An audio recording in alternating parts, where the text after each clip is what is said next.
We're talking about how hot sex lives start with a balanced mental health. Welcome to Unshrink with That Sassy Thing, where pleasure meets mental health. Today we have with us Utkarsha and Tina from the Coping Central. Delhi's no BS therapists making therapy queer affirmative, trauma informed, and something that actually helps. Ready to Unshrink? Let's dive right in. Welcome to the Hoo-Ha HQ, as we call it. Before we begin with all the questions that we have, we'd love to know what you guys do at the Coping Central. Okay, so I am Utkarsha. I'm the founder of the Coping Central. I started it about 4.5 years ago with a very simple dream of working with people's stories. So we do that. We work with people's stories, whether that's in the form of individual therapy, couples therapy, workshops, trainings, podcasts. So that's basically what we do. I'll quickly introduce myself as well. I'm Tina. I handle impact and strategy at the Coping Central. I'm also a psychologist. And I've been at TCC for about 3 years now. I'm sure you guys know with that sassy thing, we very strongly believe that you can't have a great sexual health if you don't have a great mental health and you're not taking care of your mental health. And that's why you guys are here. Thanks so much for being here. So I'm going to dive right into the questions. What's the biggest misconceptions that people have about sex therapy? Let's begin with you, Utkarsha, and then Tina. Hmm. So I think like when we're talking about the biggest misconception, it's this idea that okay, like I think the therapist will sort of teach you or tell you how sex works. Like that's not true. And I don't think sex therapy also needs to be like a separate thing altogether. Like people who come into therapy, like we don't classify ourselves as sex therapists, so to say, because we work with a range of emotions. And sex is a part of life, pleasure is a part of life. So when somebody is sharing their life story with us, it really is addressed in the therapy room. So I think it's not about learning how to have sex. It's about understanding how pleasure and sex kind of remain at the center of overall healing, and then how that's incorporated into therapy, how shame is spoken about, how just like the notions around sex are kind of teared down, and then you develop like a healthy sexual life by yourself, healthy sense of sexuality. I think that's something that what we do in therapy, and that's something that therapy entails instead of teaching you how to have sex. Yeah, I think just going off of Utkarsha's point that just thinking that sex will be if you have problems with sex, with intimacy, that it would mean that there's a problem in you. But that's rarely the case. It's a lot of what's happening around you, a lot of what we've been taught about sex and pleasure and intimacy. So I think just again opening up that larger conversation is what happens, and not just zooming into okay, what's wrong with you? Yeah. Why can't you do this one thing? So now this brings me to my second question, which is what are some of the common obstacles when it comes to talking about sex and pleasure in the therapy room? Shame, like number one biggest sort of takes the biggest space in the room when sex is spoken about. There is shame, there is of course violence, there are gender dynamics, the idea of sexuality being very linear in the world around us. That's something that's there.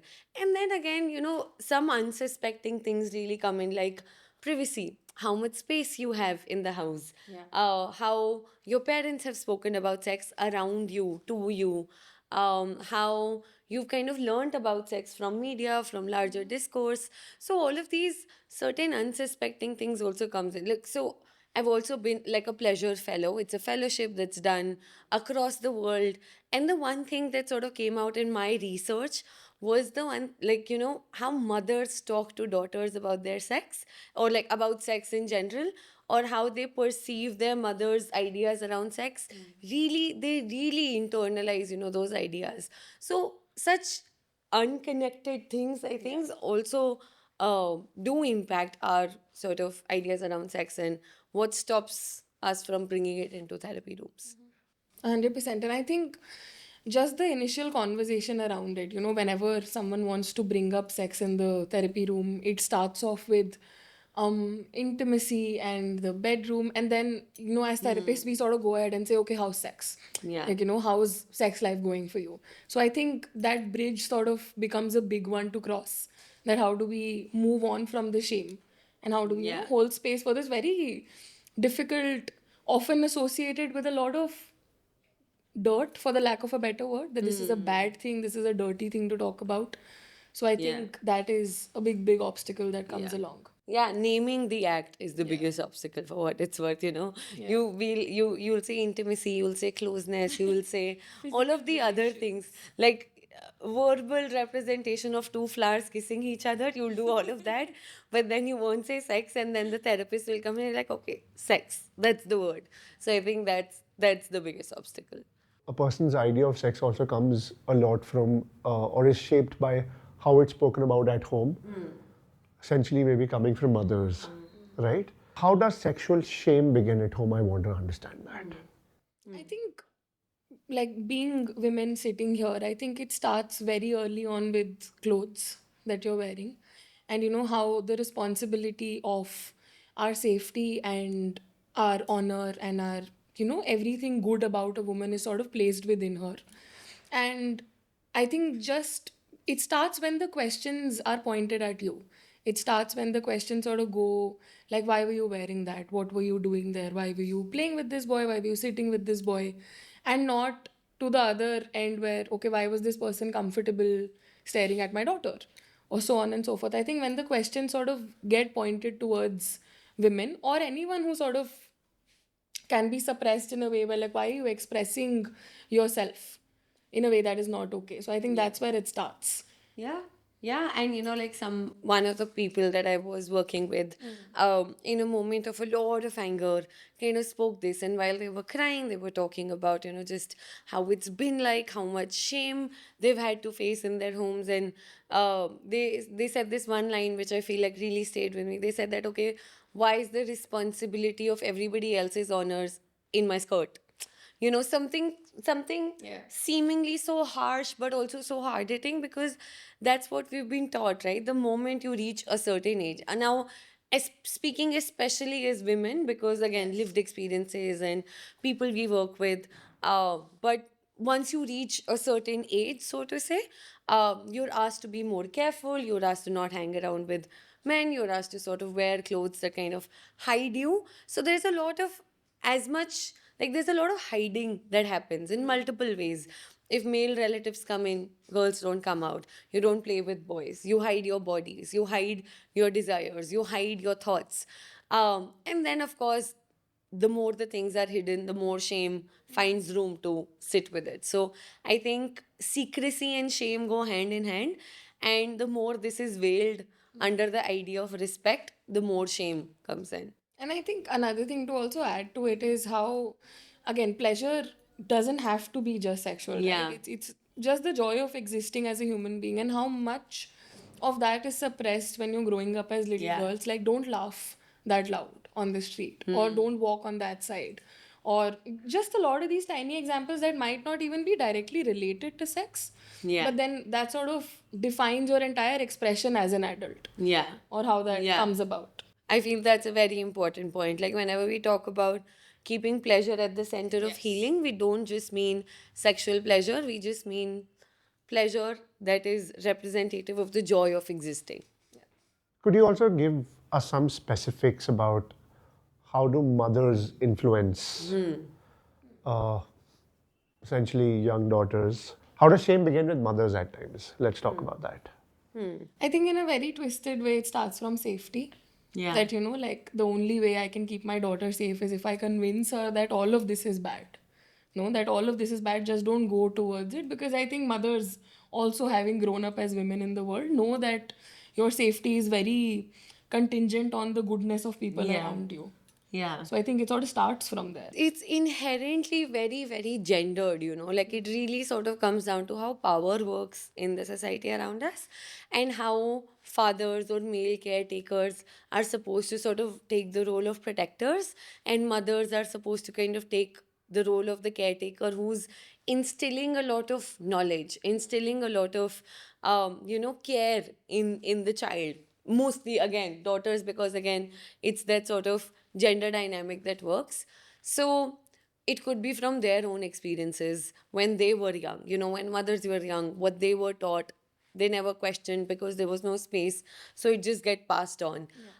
So I think a lot of these sort of gender dynamics that exist, that okay, father's role is this and mother's role is this, and the mother has to teach the daughter how to take care of the shame, and if something happens then the father has to step in to protect, and mother didn't teach enough. So it's almost like the mother has a, what is it called, preventive role, and the father has like a protective role. So and that's messed up, for the lack of a better word. How does therapy help people in having a fulfilling sex life? I'm not talking about sex therapy, just therapy. Yeah. I think one of my favorite things about just getting to know about sex and how sex works is that it's one big conversation, whether it's one that is physical, whether it's one that happens with the body. And I think again we keep speaking about this, that you can only meet someone at the depth you've met yourself with. No, so I think in order to sort of express your needs better, you might want to know your needs better first, and therapy helps you do that.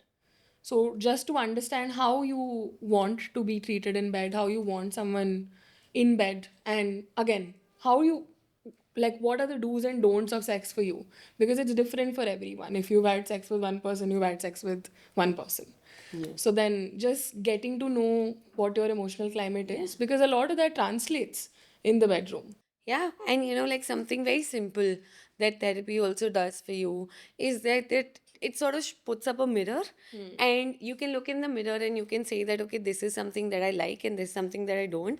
These are the things I want to change and this is what I don't. And once you're starting working on it, sex again is a part of life. So it translates to, oh, this is a restaurant I want to go to. This is something I don't want to do. This is a boundary I want to set with a friend. This is something that I don't want to do. And this is what I want with a partner. This is what I want in sex. So sex is treated as a part of life. It's not treated as this one box that's only touched when, something's happening there. So you assume that all of these changes are like a domino effect that happens. So you set boundaries in one place, you start setting boundaries, you start expressing your needs, you start knowing your desires in all other spaces in your life, which includes sex. Your answer actually began with something like also self-awareness, Yeah. right? I think you were mentioning that.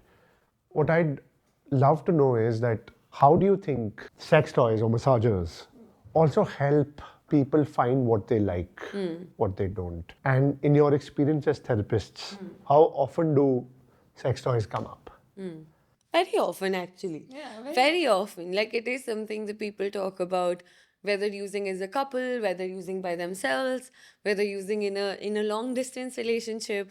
It's something that really comes up very often, and I think it's a like it is a very good addition in terms of like it really sort of increases spontaneity in bed. It increases, it tells you what your partner is comfortable with, it tells you what you're comfortable with. And I feel like talking about sex toys with so many people in the therapy room, something that's really been a theme is that it's one of the safest ways to explore your own sexuality, your own sexual desires, especially after someone has also faced some sort of sexual violence. Like, if we go to statistics, if we look at the data, sexual violence is very, very prevalent in a country like ours, I think in the world actually at a large. Um, and when we work through healing with that sexual violence, or, from that sense of trauma, from that sense of distress that our body is recovering from, sex toys actually become one of the first safe experiences with sex and pleasure. So, a very corrective one yeah, at that. it is corrective experience is a good sort of term to put there. That it is one of the, like, it can become one of the first ways in which people have interacted with sex in a safe manner. And I think one thing that sex toys also help you do is, I think, for the lack of a better word, this template can exist around sex. Yeah. That this is how it's supposed to be. And that exploring anything outside of that can feel like, oh, is this even okay to do? Because, again, not a lot of people are talking about it, right? Who do you turn to ask, like, okay, is this okay to do in bed?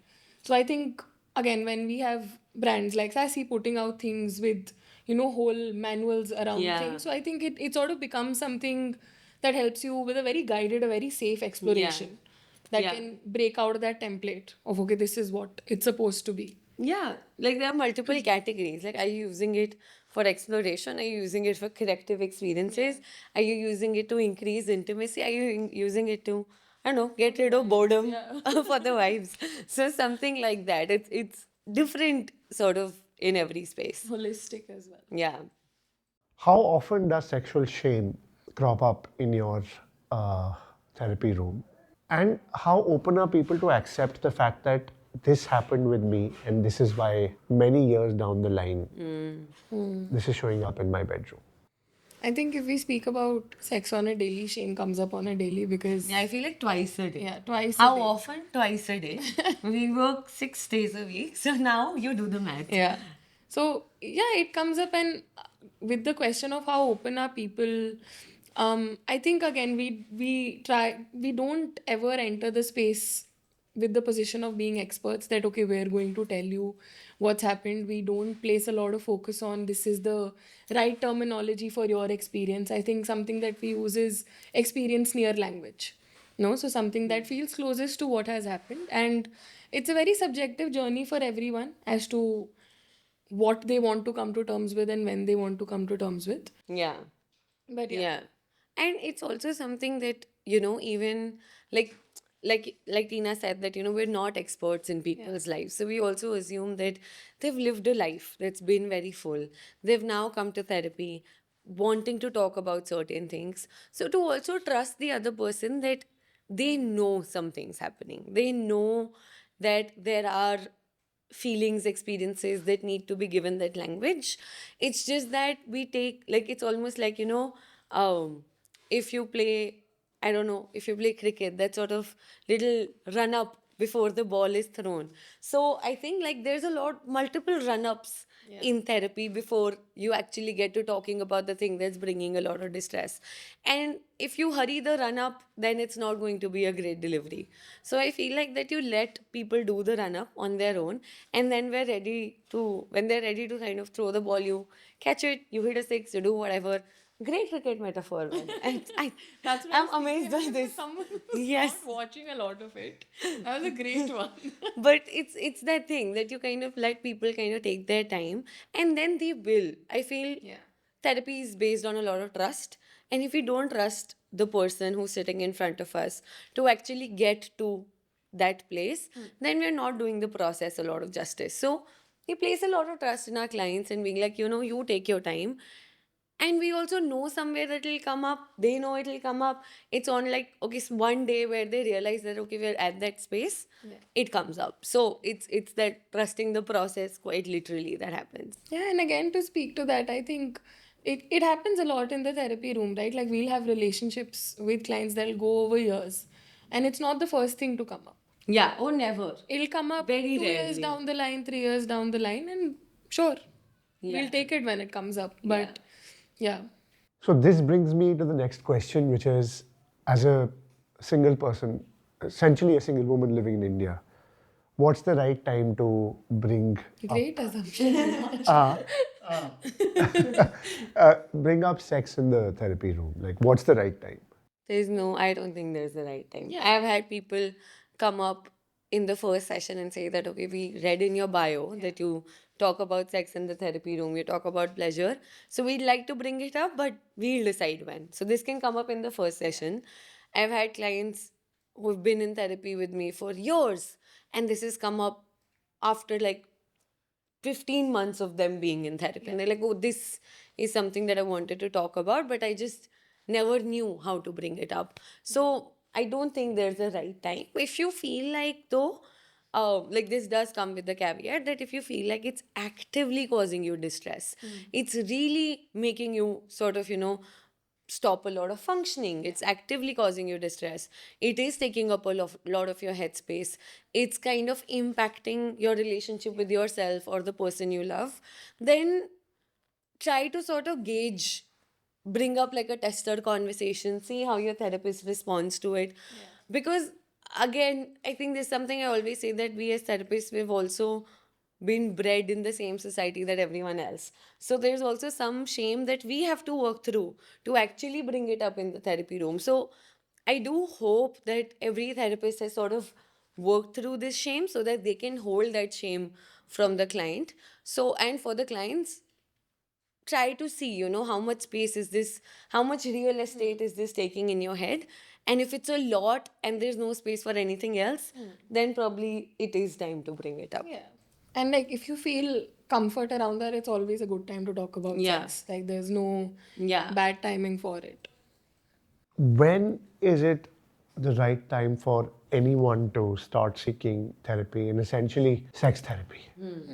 I feel like that it's of course, like, there are certain moments in everyone's lives, whether you're coupled in a relationship, whether you're by yourself and you're just exploring your sexuality.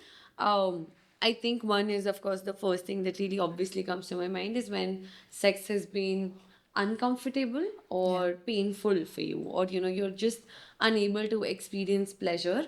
I feel like that's a really telling sign of where therapy intervention might really help. So that's one. Yeah. And I think if you're in a relationship and it feels like there's a lot of resentment coming in around sex, it feels like sex is feeling like work and conversation around it doesn't feel really nice. So I think to sort of counteract those, you can find yourself in therapy and see where that is taking you. And essentially, if it's sort of driving a wedge between the relationship instead of being something that brings you closer together. Yeah. And again, being in a relationship, if especially, I feel like this is a very, very common thing that kind of comes in. If talking about very strictly heterosexual, cishet relationship, is when one partner has high libido, one partner has low libido, and they're not sort of able to meet each other at a midpoint. So one partner is constantly feeling unfulfilled. One partner might just be feeling a lot of pressure at all points of time. So this high low libido, which is again very, very common, but it's just like nobody really talks about it, so it feels like it's a fault. It's wrong that I'm feeling this way. Or if you want to have, if you can't meet each other at some midpoint, therapy might be really helpful.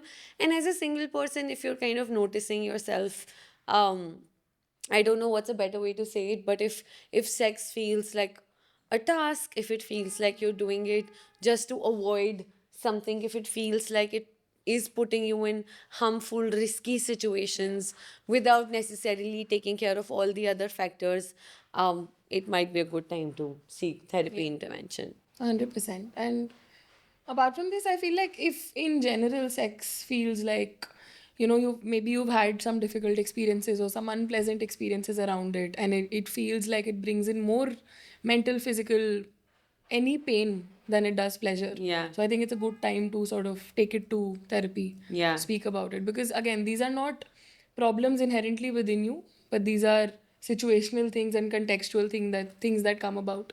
So always a good space to sort of unpack it and see what's happening. Yeah. And if you feel like, you'd want sex to be more pleasurable than it is for you right now, or you would want to sort of kind of integrate it into your life more, you'd want to you want it to be more fun, more joyful, more pleasurable, um more like just closer to your sense of self. And also learn about it from a trusted Yeah. professional. Yeah. No, that people who've had experience around it, because again, there's a lot of information available, Yeah. and how do you sort of decipher what's safe, what isn't? So I Yeah. think just taking it there might be helpful. So these are like a couple of checkpoints for yourself to also see that if it's time to actually talk about sex and therapy. Why do you think people judge themselves for going to therapy sometimes? That's a big We one. love talking about this. I think it was yesterday that UJ had said that, therapy sort of functions as a very mysterious space. So it's like in your head, if you've never been to therapy and you've heard the term, it can feel like going down this dark alley in some room where there's a very dingy light and a person sitting like, okay, what's bothering you? But it's not that, I think, which is why it can feel very scary. And just again, the conversations people have around it, that if you tell someone you're in therapy, the first response might be, "Arey, but you're fine." No, so it only exists as a space you can enter when you're absolutely in shambles. Yeah. So which is why, yeah. And if you're entering it when you're absolutely in shambles, first everyone else is judging you for being in shambles, because how dare you not put yourself together at all points of time. And then you're going there, so it's kind of seen with this idea that, oh, you're so beyond help that you now have to pay somebody to help you. Yeah. That, oh my God, how bad things would have to be for you to get to this place. But I think that idea of therapy also needs to change, where it's not about being beyond help, where it's not about being miserable or broken. It's just that, okay, I've existed in a world that has so many stressors, and I am a small fragile person who's impacted by those stressors.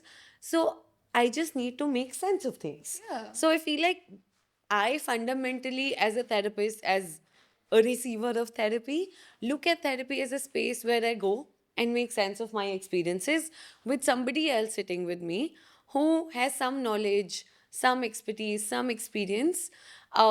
This is, and a lot of times people say, oh, but don't you have friends to talk to?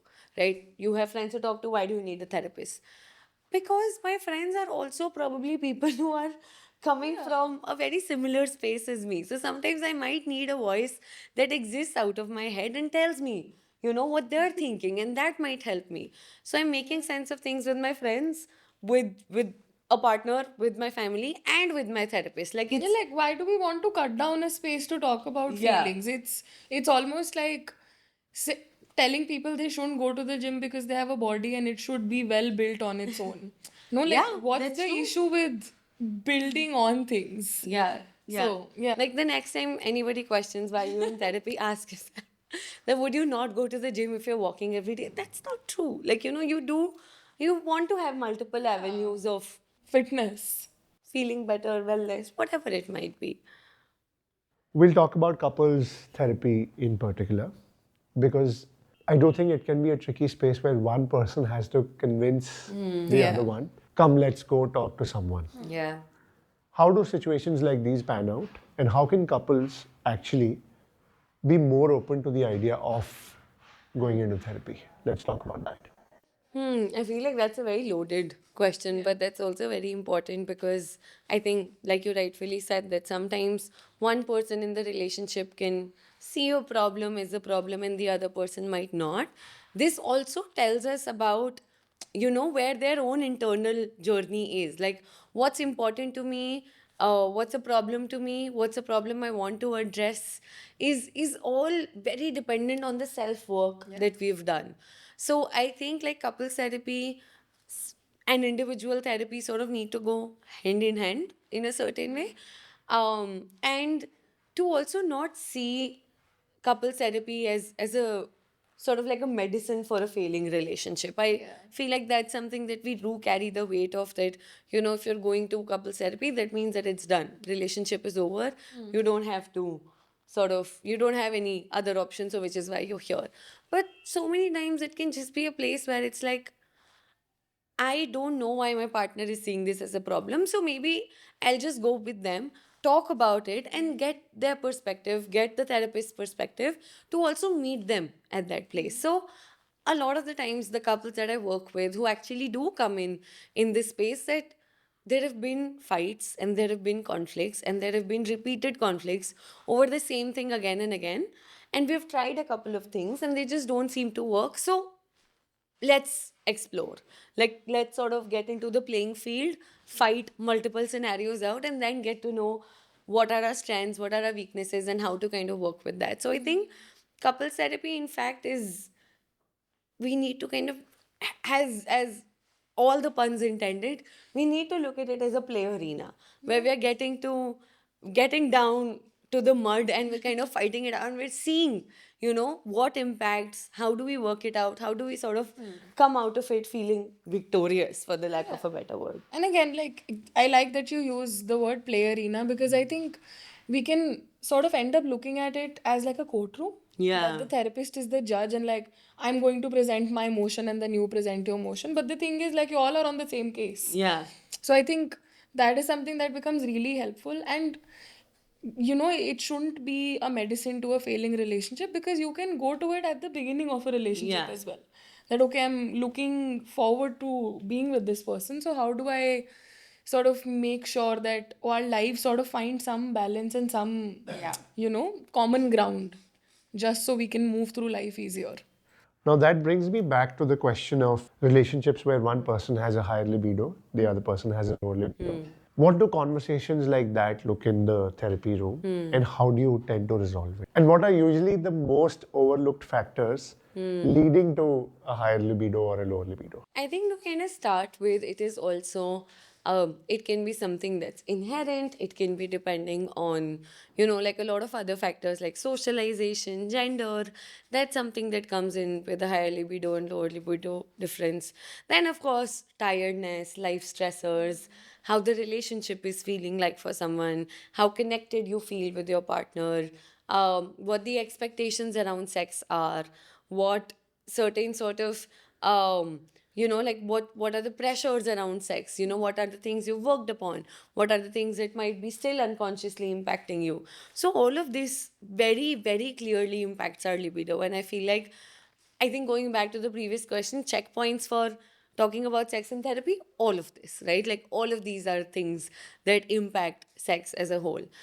And when it comes to couples in therapy, and like when they kind of bring it up, it's often seen in, like I always say, that disconnection when it starts occurring about smaller things, that, oh, you were late, or you didn't remember what my favorite food was, you didn't kind of pick up the kid at school, you didn't. It's always reflective of a larger disconnection, in most cases going back to intimacy, in most cases going back to sex. And I think that nobody, especially the movies, culture around us, I, families, nobody really talks about how your partner doesn't stop being your partner as soon as a kid is into the equation. And I think that when people sort of assume the role of parents, they really forget that they're still partners, and they would want to sort of have sex and be there for each other. So I think like all of these are points that come up in therapy, and then they're sort of brought up, they're kept on the table, and then one by one they're kind of worked through, and then you sort of build not a solution, so to say, but like a system of sorts, where it's like that, okay, would you like to schedule sex? Is that something that helps? Would you like to talk more about sex before actually having it? Would you like to sort of, get some away time from the physical space where you feel like a lot of other emotions exist? And like, could I take chores off of your plate? Yeah. Because things are also leading up to for you not wanting to be present Yeah. in Yeah. the room, or like while you're having sex. Yeah. So again, not just about sex, but everything that happens around it. Yeah. And to also understand that as a relationship grows, your life cycle also, like, like you're in different life stages. So, what you found attractive and sexual and fun at the age of 25, 28, 30, you might not find that at 35 or 40. So, to also be curious about what's still sexy to you, and how is it that I can bring that up in the room? How is it that, you can help me build towards that? So I think if I have to really point it down to one thing, asking your partner at every stage of the relationship what's still sexy for you. And again, like how you said that couples therapy and individual therapy needs to go hand in hand. Yeah. Because, it can also be daunting to delve into something that your partner finds Yeah. sexy at 35 or 40, or even like Yeah. whatever age you're at. So I think to have that space to also work through your internal shame and sort of be creative with sex. Yeah. And what feels important. So I Yeah. think, just the marriage of the two. I have a lot of follow-up questions. First question being, what's your opinion on scheduling sex?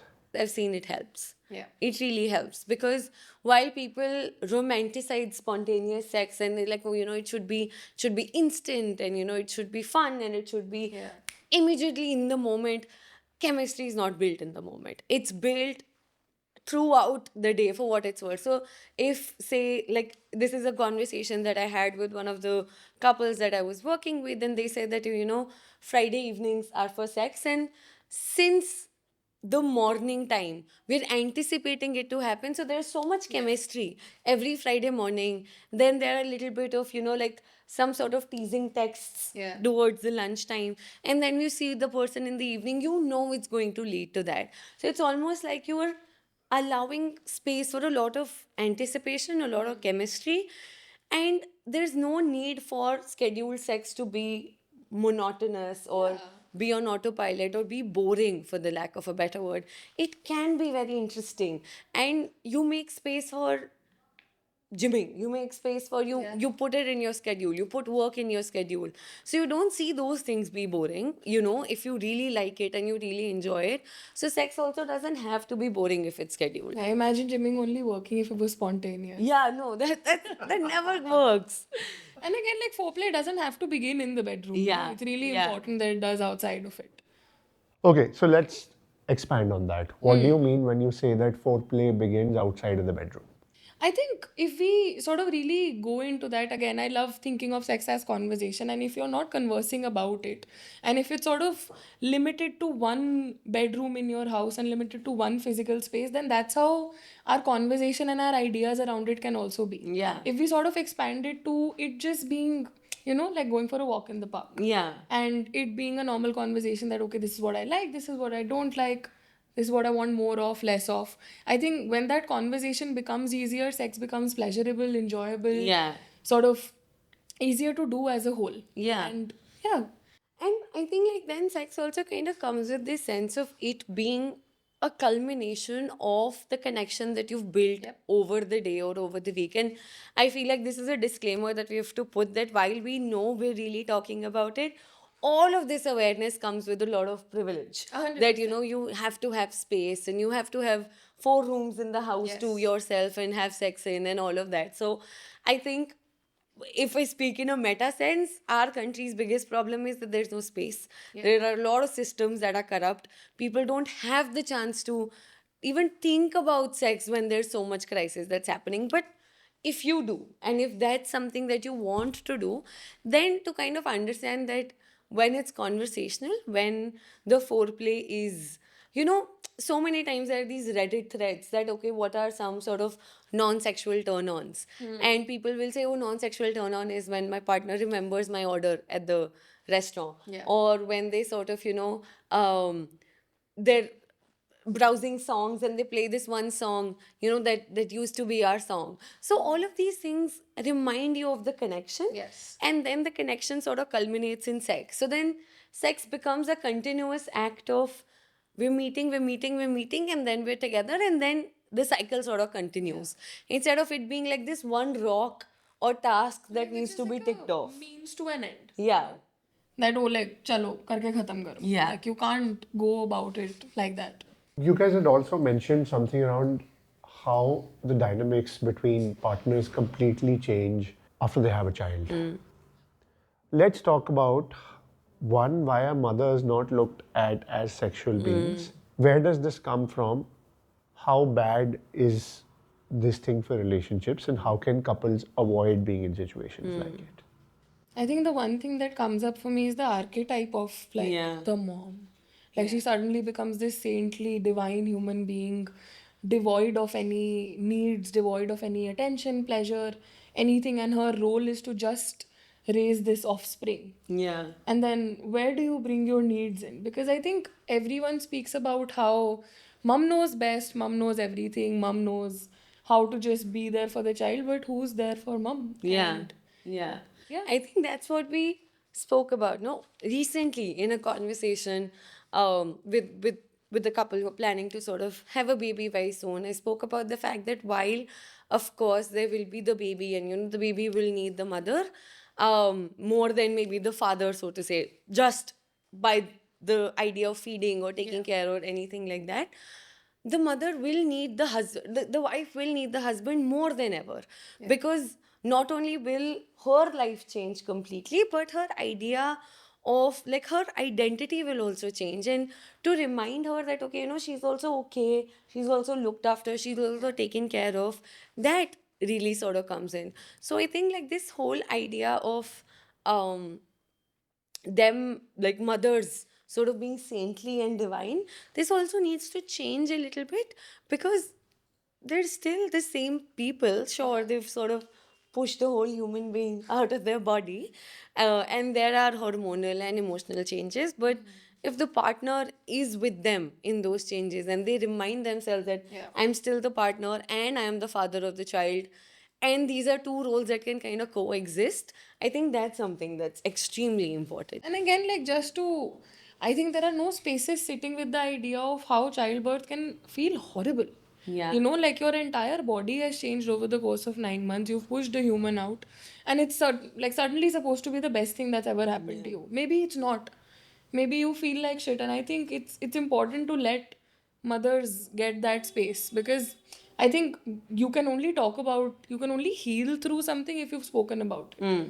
So I think just the fact that they don't get the space to talk about it goes into like unresolved emotions, resentment, not feeling the best. Yeah. And then intimacy and sex take a hit. Yeah, and I've also seen, husbands talk about the fact that, oh, but, she's so focused on the child that she's not focusing on herself anymore, and that's not attractive to me. But the attraction doesn't lie on the surface, right? Like, do you also remind her that she's still desirable and she's still attractive, and that no matter what's happening, she's still the person that you've been attracted to for the longest time.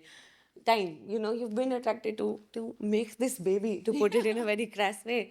But I think that's the thing, that it's a very, like, you have to understand the relationality of it, and the fact that it really goes two ways. Like, it can't be that I've birthed the child and now I have to sort of look proper for my husband to be attracted to me. It can't be that. It's 2025, now 26. 26. Can't be that. Like, no.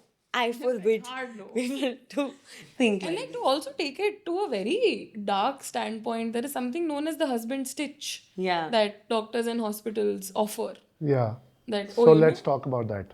yeah, The husband stitch. Yeah. to make the vagina tighter. Yeah, I feel like that's one of the most inhuman things that is to ever come out of the medical.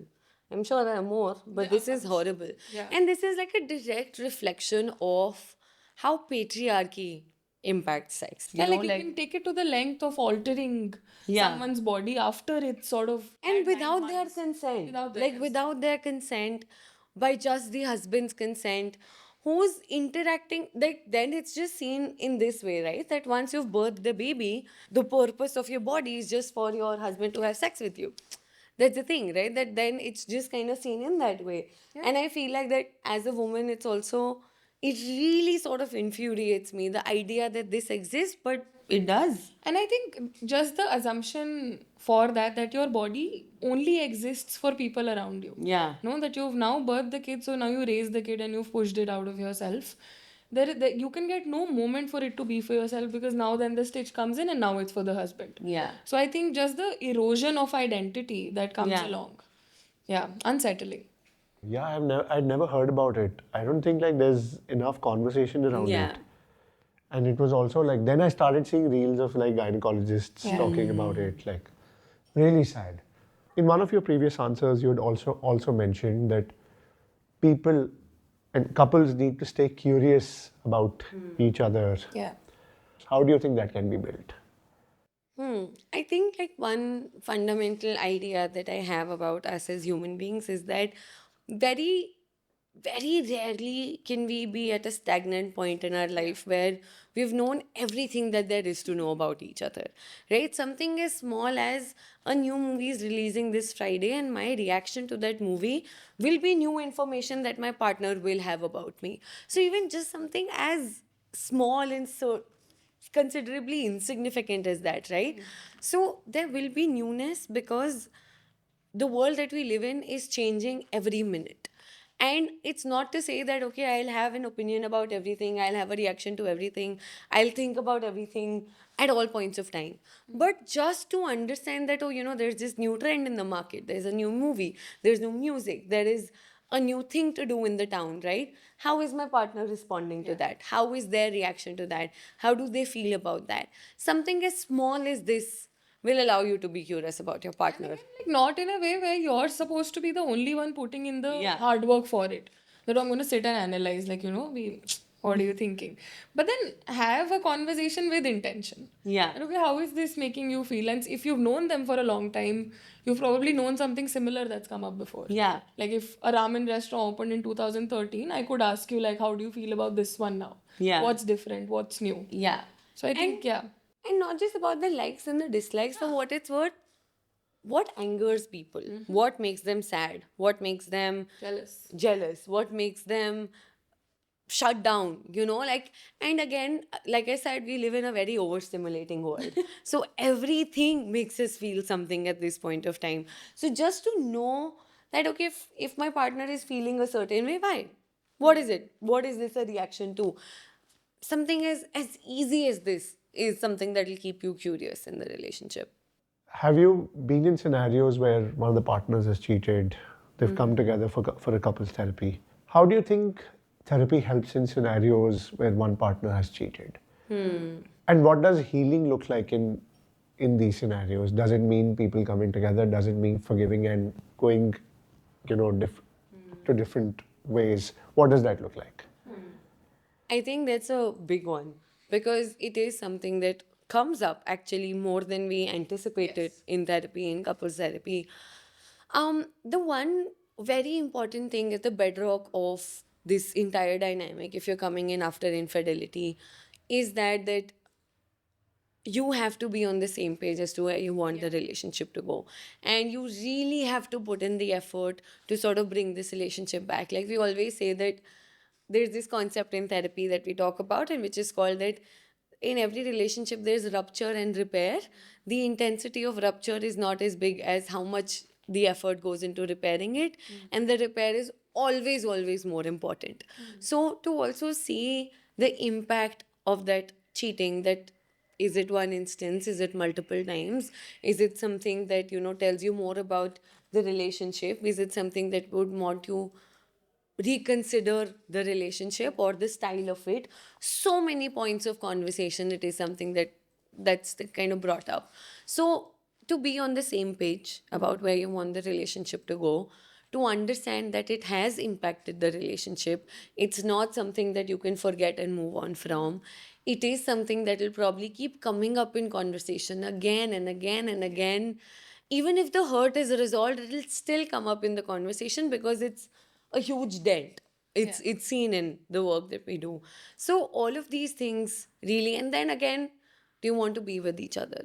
If it feels like that this cheating is just like a sign of a larger disconnect, and it makes you feel like that I don't think I want to be with my partner anymore, then also choosing to not be in the relationship. So I think all of these factors are very important to understand what work in the case of cheating would look And like. like I think it's something that is not linear, no. And I think again going back to the question you asked, like when is it a good time to come to couples therapy? I think this can be it because again the societal expectation, how you've seen it in movies or TV shows, you find out your partner is cheating, next thing you know you're burning their house down.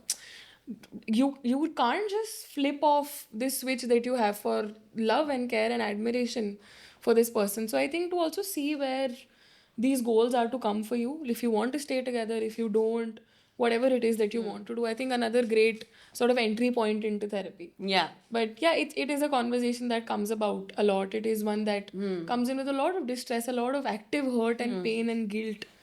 So to sort of untie those knots And see it's where it really takes us. never black and white. Like It what really I've never what is, we've yeah. seen in our work, it's really never black and white. It's not that okay, I'll stay with my person and I'll forget everything that happened and whatever. And it's never, almost never, that oh, I'll burn their house down. It's Yeah. it's the middle, the ground between these 2 points that therapy works on, and to kind of see okay, like what sort of actionable step you want to take. Do you want to work on the relationship, stay together?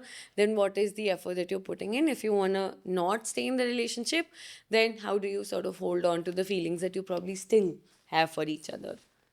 I think therapists also undo years of patriarchal conditioning. Let's talk about specific instances where you felt that, oh my God, there's nothing wrong with you, it's just patriarchy at play. Like, could you give instances? So many times I feel like we both sighed like We a know big whale. Like, exactly oh what my we're God. going to say. What do you want to go ahead? Yeah, I think it's come up, like, not to also delve into very direct specifics, but something that comes along in the therapy room are just conversations about how people get to engage with their partners, no, or friends for that matter. I think I've heard a lot of men saying that, oh, I would also like to express my feelings, and I would love to sort of, I would also love to crib about something, or I would also love to throw a tantrum and like scream or like just not respond in a rational way for what it's worth. And then when you get down to the exploration of it, like, what stops you? And then we have silence in the room. Like, who told you that you couldn't do that? Yeah. And then it's just like, oh, I thought that that was not okay. And then I always take it to a place of, okay, what's the largest story you've heard around men in the last 20 years? And something along the lines of मर्द को दर्द नहीं होता, boys don't cry, हाथ क्यों नहीं उठाया, चूड़ियां पहनी है क्या, and all of this comes along. So anything, like when it gets to, behavior gets to being remotely feminine, that's when you know it's like Yeah. not great and can't do Yeah. it. And also, like when we're talking to, of course, like if you're talking in terms of like a couple, like a married couple, especially, like just the idea that you know, oh, the woman, so to say, the wife has to tend to the in-laws, take care of the chores, you know, maintain the house, take care of the kids, and the man sort of comes after a hard day of work and comes down and sits and be like, okay, you know, like now both of them are like, okay, for the man, sex seems like something that will relieve him of this tiredness. For the woman, sex seems like this sort of service. Yeah. I always say this, that you know, the way that we're taught that for men sex is almost like this conquest, and for women sex is like service, the way that we've been taught. And this is largely how patriarchy impacts us, right? Like we've spoken to so many male clients and the people that we work with, where they're like, oh, I don't want to feel it like a conquest, I don't want to feel it like this mountain that I've climbed, and you know, like a conquest that I've had in a war that I've won. I want it to be soft and gentle. And for women that we work with, like it's come up that you know, we don't want it to feel like, oh, I'm serving this other person and my body is here and take it, right? I also sort of want to sort of have that sort of freedom and agency in the room. So I think this is something where patriarchy really steps into your bedroom and be like, okay, I'm sitting here, you do exactly what I want you to do. So I And think like this giver receiver dynamic comes about. no? Yeah. That sex is not something that you do, it's something that you have. And Yeah. like, you know, it's Yeah. like serving yourself a plate of food. And also, like, especially like, you know, as we were talking, that okay, for women, it is something that makes you feel like, oh, I have to serve the other person. I can't. I think biggest thing that really comes in is consent. I feel like just the violation of consent is very patriarchal, of course, in its nature, in the way that, okay, you know, that, oh, I don't need to ask for consent for every step. It breaks the flow. It doesn't let me sort of be free, easy with sex. I don't want to wear a condom because, you know, that kind of impacts. All of this is patriarchy, because men are told that, you know, you're only manly and you're only masculine when you're dominant in sex, and when you're making sure that your partner, who's a woman at that point of time, is submissive. And for women, you know, like because nobody gives them the safety to be like, oh, you can question, you can. And again, I always say this, that sex is one place where you're metaphorically and literally the most naked. So you're also prone to most harm, so to say, when you're naked. You don't have any defenses, you don't have anything around you. So you also sort of tend to, our conditioning makes us want to give in. The patriarchy around us makes us want to give in, because what if standing up causes me harm? What if saying anything causes me harm? What if saying that this person violated my consent and I want to push them away causes me more harm? So I'd also just give in. So I think consent and violation of consent is a big representation of how patriarchy acts like for women. Again, no one's going to push away the opportunity to keep themselves safe. Yeah. I think that just goes beside the point of existing as a human being. So I think that's how it comes in. And I think the idea of exploring anything other than a very classic cishet representation of, you know, the male being the dominant partner and the woman being submissive. In your practice, have you ever come across situations where women have been hesitant to use sex toys? I haven't. I have. No, but it's also something that's been like a very like a structural obstruction, that you know, I live in the same house as my parents, and my room has very thin walls, and you know, like I don't know if I have the space to use it or not. So one is like that, it's a logistical issue. I think people have also been scared of that, okay, if they really start enjoying it, How will do they you have the really- real thing? yeah. So that's but like, just have fun, I guess. But I think that's something that's a very real concern. And just I think for people, like, again, I feel like as a society we wrongly place a lot of value on virginity, and the whole idea of, oh, if I use a foreign object to penetrate, is it taking away from my virginity before marriage? All of it, a whole lot of bullshit, Nonsense, if I'm yeah. about to say that, if I'm allowed to say that. But I think, like, that's the thing, and that's of course like a very cultural thing, fears that people carry.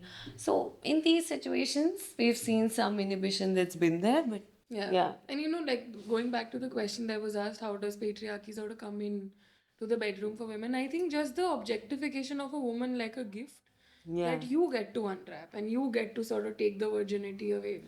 Relax.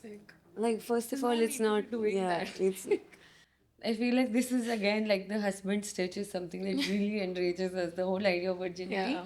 But it exists and people do carry these emotions around it.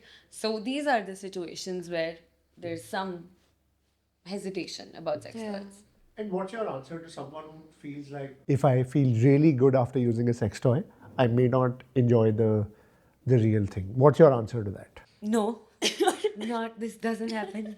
This if you enjoy sex and your partner is nice and kind, you will enjoy the real thing, in a very sort of TLDR way. But I think, like, what this also kind of does in a larger psychological understanding of things, that it almost feels like we have to work really hard to earn pleasure. We have to work really hard to earn um, any sense of joy. And real joy only comes when it's a real thing. And I've spent, I don't know, minutes, hours, whatever Yeah. it is, then what comes is the real joy. That's not true. Like, it's a different kind of joy that can come in, I right? think Like, you can enjoy like a home cooked meal a lot, but like you can also really fucking enjoy having a meal outside. And those are different things, but yeah. they fill up your stomach. Food is warm, great. Like, Yeah, it is that, right? Like, one is that, okay, it's kind of coming to you Yeah. quickly and you don't have to put in a lot of work and you just enjoy the final product. Yeah. And one is that, you enjoy the process of cooking a meal for yourself. So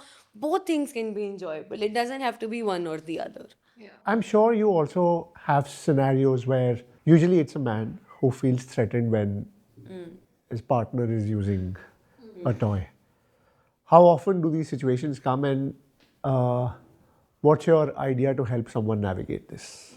I think it's a lot of conversation to start with. I think if I have to again give a TLDR, we have to remind us, like men have to really remind themselves that masculinity doesn't lie in your penis. No. Yeah.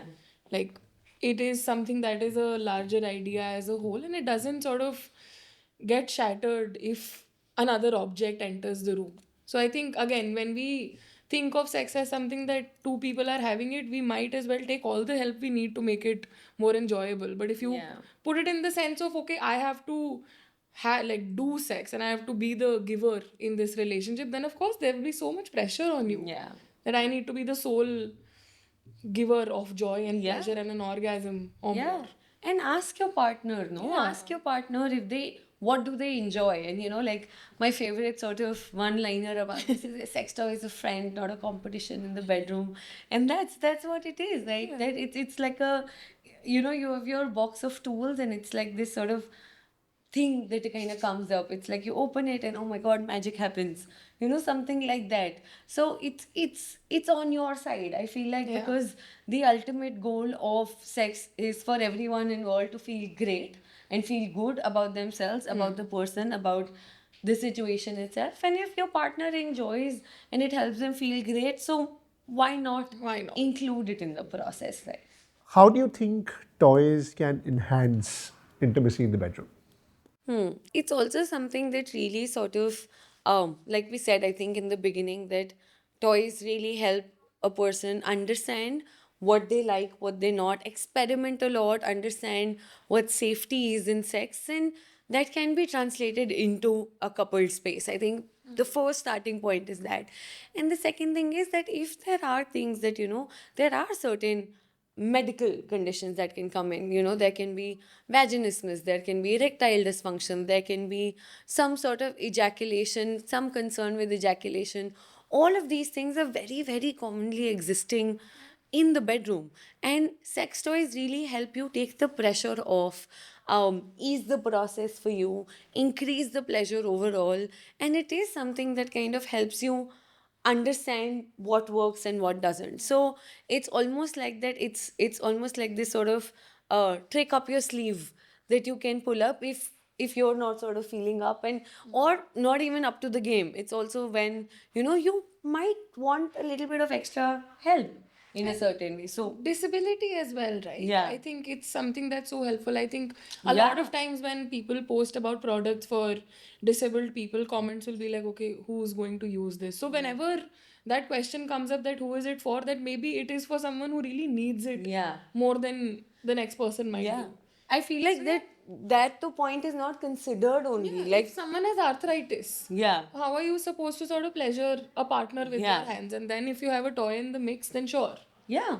So people with disabilities, people who might have some sort of sexual medical concerns, people who might just enjoy, the kind of sensation a toy gives. Or you People, just want to. yeah, that's anything, right? You're Like, so curious, yeah. all of amidst all of this mix, a sex toy is something that really helps when it comes to sexual intimacy.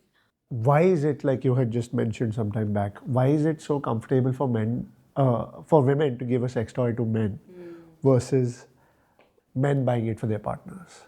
I think I would ask you a question in return, that when was the last time you saw a woman's pleasure being celebrated in any form of media?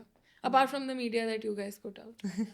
Yeah, So, that's a fact. Like, yeah, it's no. it's frowned upon. So when there's no room left for the possibility of desire, how do we sort of be comfortable with someone doing that for us? Yeah. No, that, oh, sure, like toys can exist around women at all points in time, but if we're sort of constantly policed over our expression of that need, that okay, I can also want pleasure, it can feel so foreign that why would you even go there? Yeah.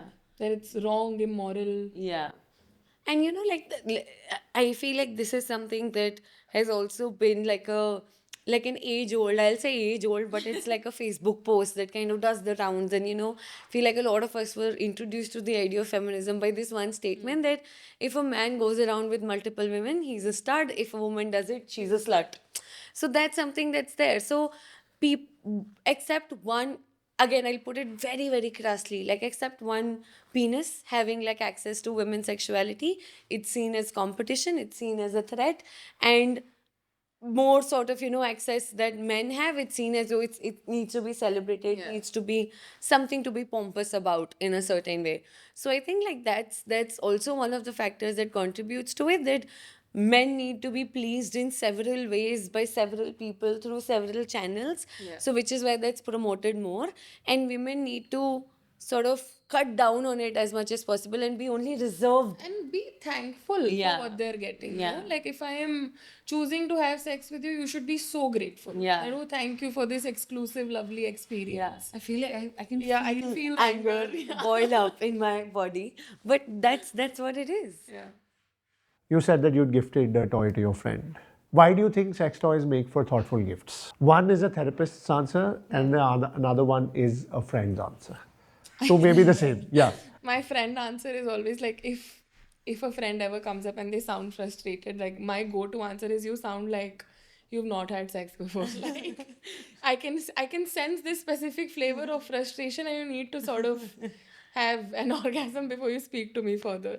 So I think it's pleasure in the most natural raw form, that is very, very sweet and thoughtful as a gift. Yeah. Because yeah, like have fun with yourself. Yeah. And I think the therapist side of things is also this, right? That it does make for a very thoughtful gift, because you're telling somebody that you're allowed to exist in this friendship, in this dynamic, in a way that maybe the society hasn't allowed you to exist. And I will hold that space for you, and I will enable you to do it, and I will protect you while you engage with this experience. So I think it's a lot of acceptance that we're also sort of conveying when we're gifting somebody a sex toy. And like letting friends ask for more. Yeah. No, like again, it can feel difficult to ask for pleasure or desire in spaces where you don't know what the boundaries of that space are. But then with your friend, you do know. And then when you get to talk about it, I think women friendships and talking about sex saves multiple thousands of lives for women. Yeah. You know, just the ability to be like, okay, I don't know what happened in that experience. Yeah. So just having that space to sort of talk about it and know more is thoughtful as hell. So, Tina, you had mentioned something around asking for more. My question is, why do you think women need to ask for more? Because I think our relationships with anything in life sort of increase by leaps and bounds the moment we realize that we can stretch out our hands and fit in as much as possible. I think, again, as a product of societal conditioning, as a product of the patriarchy, women have always been taught to be happy and satisfied in what they get. You Yeah. know, whether it's the amount of attention a partner is giving you, whether it's what your kids do for you, whether it's one very sorry Women's Day flower that you get, you should be happy in that. Yeah. But you know, the moment we realize that when we can only get more if we ask for it, I think that's important, because there's going to be no day where some larger body of power comes down and tells women that, okay, you know, now you can take up space. Yeah. So you I have think, to, yeah, I think that's my favorite conversation also. Like every time I've had it, one sort of food for thought that comes to me is that, okay, you know, that we can't expect the benefiters of patriarchy to be like, okay, we let go of our privileges. It'll only come to us when we'll snatch it a little bit and we'll ask for more a little bit, because we also realize this, no, that there's this whole idea, like Tina said, that you have to be happy with whatever you have. So you also see yourself as just being receivers of things instead of being able to ask that I don't think I'm happy with this, you know, I think I really want more. So I think as women, what we need to start doing is ask for more, whether it's food, whether it's pleasure, whether it's space, whether it's money, whether it's anything, right? Any sort of thing that kind of betters our quality of life in a certain way. good marker is like whenever you feel that guilt come across, that why am Yeah. I asking for too much? Like think like, would a man even be thinking about this? Yeah. Very good litmus test. Yeah. So just take up that space. How do you think are women conditioned to ask for less? Do you think that begins as very young girls? It Like does how? begin as very Give me young girls, you examples. know, like especially if you're a sister and there's a brother in the mix. So, you know, oh, Bhaiya is allowed to go out after 10 p.m. You're not because safety. Or, you know, he can get the best of toys and you won't. Or movies that we see, you know, that oh, ladki to paraya dhan hai and they have to go to somebody else's house. So why give them more? So it's this whole idea of you're made to believe that you have to take up lesser space in the name of safety, in the name of being pariah dhan, in the name of being, you know, the smarter one, you're the wiser one. Why are you doing this? Why are you creating a ruckus? Why are you being a trouble child? We have enough to deal with, you know, your father's this, your mother's this, your brother's this. You have to be smart to not take up more space. And again, how your space is going to be so contingent on someone else coming in and giving it to you that it's always put off. Like, हाँ शादी होगी तब देख लेना, बाहर घूमने जाना है, शादी होगी तब घूमने चले जाना. So there's no room to ask for things on your sort of ground of identity. Yeah. So something it does start as very young girls in schools, you know, like so many young women, young girls are uh, punished for the actions of other boys. You know, oh, boys were teasing you because your skirt was too short. You know, it's your fault that you were sitting with a group of boys and they did something. Why did you do that? So it's almost like young girls are expected to anticipate everything that will go wrong in their life and take precaution for that. And when they don't, which naturally we don't, they are blamed. You पहले क्यों नहीं सोचा ऐसा हो सकता था? So I think something like it starts from there. It kind of does the keeps the foundation stone and then translates into so many other things that we face in And life. which is why like building safety feels harder, because women are always sort of grown up in a very preventative headspace, that you need to know every possibility of everything that can go wrong with you, and most of the times it does, Yeah. considering the nature of the world that we live in. But it's so infuriating to sort of constantly be in that loop of, you know, like you should always know what's going to happen and how your actions are only for others. I mean, Yeah. I wasn't even in a school where there were boys, yet you put a little bit of lip balm on, you put a little bit of kajal on, and it's like, oh, you're doing this for boys. Yeah. What boys? There are no There boys. are no boys. So it's just this imaginary boy or a man who's always Yeah. following you, and you need Yeah. to be like prim and Like proper. women are seen to exist only when men see them. Yes. And everything they do is supposed to serve the gaze of the man. And everything at any point of time, if it's not serving that gaze, then you're not doing your duty of a woman, right? If it's serving that gaze, then oh my god, you're too horrible. Do you also come across people where couples have a certain disagreement over pornography? Let's first talk about that. A very therapist answer, there's no good or bad in it. What you're doing with it, I think that's something that really, like, inherently, if I have to be extremely, of course, like, very ethical with it, unethical porn includes a lot of violations. And, the way it represents sex messes with our heads. We're talking about ethical porn, sure, can really As long add as to your. Yeah. not interfering with your life, not interfering with your relationships and expectations. Yeah. Sure, great. But I think the volume of ethical porn compared to unethical porn is so disturbing that my outright stance just goes to like, Yeah. no. Again, I feel like in the therapy room, this comes up so much more than we anticipated it. That there are young people, not boys or girls, overall young people, who kind of get addicted to porn. Yeah. And then that really messes with, of course, their ideas of sex, their ideas of gender, what it looks like, what it has to be like, what the act looks like, what the proportions look like, how bodies look like, their libido, their anxieties. Their So duration of like yeah, how long they can keep going. yeah. So it really, like, it impacts women and men Both. both.